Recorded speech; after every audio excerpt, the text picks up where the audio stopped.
السلام علیکم ورحمۃ اللہ وبرکاتہ نحمده ونصلی علی رسولہ الکریم اما بعد۔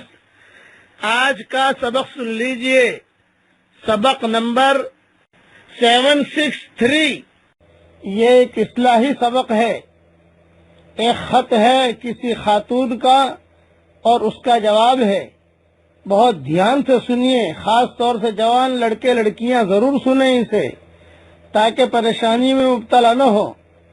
اور یہ پورا خط میں نے میری کتاب بکھرے بوتی جلد 5 میں صفحہ 1 کے اوپر لکھ دیا ہے، لیکن آج کل اس قسم کے خطوط اور آ رہے ہیں، اس لیے یہ سبق دے رہا ہوں۔ لمحوں نے خطا کی تھی، صدیوں نے سزا پائی۔ بعض غلطیاں ایسی ہو جاتی ہیں کہ جس کی وجہ سے صدیے جو ہے وہ سزائیں پاتی رہتی ہیں۔ آج کل نوجوان لڑکے لڑکیاں عشق کر کے شادیاں کرنے کی کوشش کرتے ہیں۔ یہ ہماری شریعت میں اس کی کوئی گنجائش نہیں ہے۔ بچیاں ہماری بہت بھولی بھالی ہوتی ہیں، اور لڑکے جو ہوتے ہیں وہ زیادہ شریر ہوتے ہیں عام طور سے۔ کبھی کبھی الٹا معاملہ بھی ہوتا ہے، لیکن عام طور سے یہ ہوتا ہے کہ بچیاں یہ سیدھی سادھی بھولی بھالی گھریلو زندگی گزاری ہوئی ہوتی ہے یا اسکول میں پڑھی ہوئی ہوتی ہے، وہ لڑکوں کی چالاکیاں نہیں سمجھ سکتی۔ اس لیے انسان بعض اوقات ایسی غلطیاں کر بیٹھتا ہے جو پوری زندگی کے لیے اسے بہت خون کے آنسو رونے پڑتے ہیں۔ ان غلطیوں میں سے ایک بہت بڑی غلطی یہ ہے کہ عورت یا لڑکی کسی نامحرم مرد سے اپنے ذاتی معاملات پر باتیں کرنی شروع کر دے۔ اس کی ابتدا کتنی ہی خلوص پر مبنی کیوں نہ ہو، اس کی انتہا ہمیشہ بری ہوتی ہے۔ بعض لڑکیاں اپنے ماں باپ سے باتیں کرنے میں دشواری محسوس کرتی ہیں، نہیں کوئی ایسی بہن ہوتی ہے جو رازدار بن سکے، لہذا وہ اپنے کسی کزن یا سہیلی کے بھائی سے یا محلے دار لڑکے سے یا کلاس فیلو سے بات کر بیٹھتی ہے۔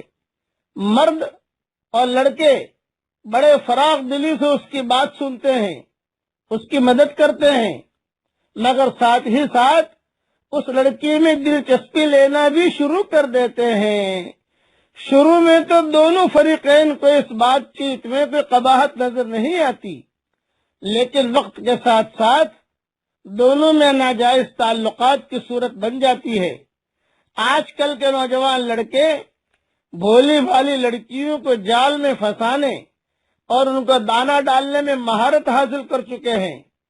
عموماً لڑکیاں نا تجربہ کار ہوتی ہیں، جبکہ لڑکے محبت کی پتنگیں اڑاتے ہیں، بڑھانے میں اور تجربہ بھی حاصل کر چکے ہوتے ہیں۔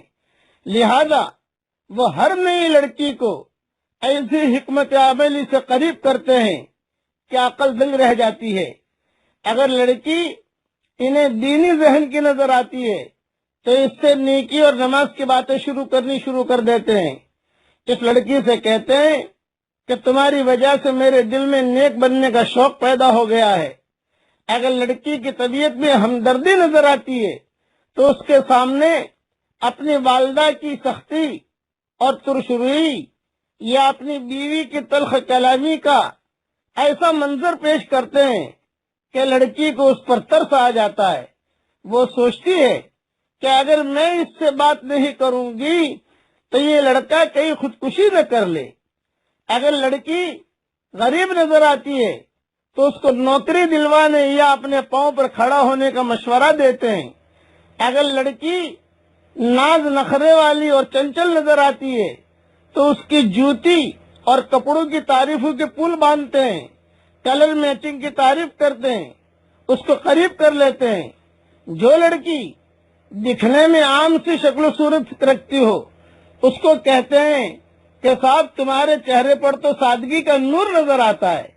جو لڑکی عمر میں بڑی ہو جائے اس کو کہتے ہیں کہ تمہارے چہرے پر بڑی معصومیت ہے۔ جو لڑکی بے وقوف نظر آئے اس کی عقل مندی کی خوب تعریفیں کرتے ہیں۔ جو لڑکی موٹی ہو اسے کہتے ہیں کہ آپ کی صحت مندی کا راز کیا ہے، ہمیں بھی بتائیں، آپ کون سا وٹامن استعمال کرتی ہیں۔ اگر کچھ اور سمجھ میں نہ آئے تو کہتے ہیں کہ میرے دل میں آپ کا بڑا احترام ہے، آپ کی شرافت مجھے اچھی لگی ہے۔ غرض کوئی نہ کوئی ایسی باتیں کرتے ہیں جو اس لڑکی کی دکھتی رگ ہوتی ہے، اور وہ لڑکی محسوس کرے کہ مجھے بھی کوئی چاہنے والا ہے۔ ساتھ ہی یہ لڑکے یہ بھی یقین دہانی کرواتے ہیں کہ میں عام لڑکوں کی طرح نہیں ہوں، میں تو کسی سے بات ہی نہیں کرتا، پتہ نہیں کیوں میرے دل میں آپ کا بڑا مقام ہے۔ جب لڑکی بات چیت کرنے لگ جاتی ہے پھر آہستہ آہستہ اسے شیشے میں اتارنے کی کوشش کرتے ہیں۔ لڑکی کو پوچھتے ہیں تاریخ پیدائش آپ کی کیا ہے، تاریخ پیدائش لکھ کر رکھ دیتے ہیں تاکہ اسے مبارکبادی دی جا سکے۔ خط کے ذریعے رابطہ ہو، آج کل تو واٹس ایپ کے ذریعے رابطہ کر لیتے ہیں، تو ایسے اشعار لکھتے ہیں کہ پڑھنے والا دل تھام کے رہ جائے۔ کبھی کہتے ہیں کہ آپ مجھے کھانا کھاتے وقت یاد آئیں، کبھی کہتے ہیں مجھے سوتے وقت یاد آئیں، کبھی کہتے ہیں آپ مجھے نماز پڑھتے وقت یاد آئی۔ اگر لڑکی میں شرافت نظر آئے تو کہتے ہیں کہ آپ نے مجھے سیدھے راستے پر ڈالا ہے، میں تو گندگی کے دلدل میں پھنس رہا تھا۔ اگر لڑکی نمازی ہو تو کہتے ہیں میرے لیے دعا کرنا، مجھے تمہاری دعاؤں کی قبولیت پر بڑا یقین ہے۔ اگر لڑکی میں کوئی بیماری نظر آئے تو اس کے علاج معالجے کی باتیں کرتے ہیں۔ مقصد یہ ہوتا ہے کہ کوئی ایسی بات کی جائے جو لڑکی کو اچھی لگے، اور وہ بھی کوئی بات کرے تو پھر بات سے بات بڑھے۔ جب محسوس کرتے ہیں کہ لڑکی نے بے جھجک بات کرنا شروع کر دی ہے تو بات چیت کے دوران کبھی کبھار کہتے ہیں آپ مجھے بتائیے کہ آپ مجھے کیوں اچھی لگتی ہیں۔ جب دیکھتے ہیں کہ اس نے مسکرا کر دیکھا تو کہتے ہیں پلیز آپ مجھے یاد نہ آیا کریں، میری نیت صاف ہے، ایسا نہ ہو کہ مجھے آپ کو بھلانا مشکل ہو جائے۔ کبھی کبھی بات چیت کے دوران کہتے ہیں کہ حیرانگی کی بات ہے کہ میری اور آپ کی پسند اور ناپسند بہت ملتی ہے۔ کبھی کبھی یہ کہتے ہیں کہ آپ بہت عقل مند ہیں، آپ نے فلاں مشورہ بڑا ہی اچھا دیا۔ کبھی صاف لفظوں میں پھر آخر میں کہہ دیتے ہیں میں آپ کو اپنانا چاہتا ہوں۔ یہ ساری کی ساری شیطانی باتیں ہوتی ہیں، شیطان کے سکھائے ہوئے جھوٹے الفاظ ہوتے ہیں۔ اس لیے لڑکیاں ذہن میں رکھیں، یہ میں نے مختصر بیان کیا ہے، جلد 5 میں ضروری مضمون پڑھ لیں اور اپنے آپ کی حفاظت کریں، عشق عاشقی کے چکر میں نہ پڑیں، استخارہ کرتے رہیں۔ ہر نماز کے بعد یہ دعا مانگ لیں اللہم احسن عاقبتنا فی الامور کلہا واجرنا من خزی الدنیا وعذاب الآخرہ۔ تو جہاں خیر مقدر میں ہوگی اللہ آپ کا رشتہ وہاں کرائے گا۔ اللہ تعالی بچیوں کی بھی حفاظت کرے اور لڑکوں کی بھی حفاظت کرے، اور ماں باپ کی مرضی کے مطابق انہیں شادیاں کرنے کی توفیق عطا فرمائے۔ آمین آمین۔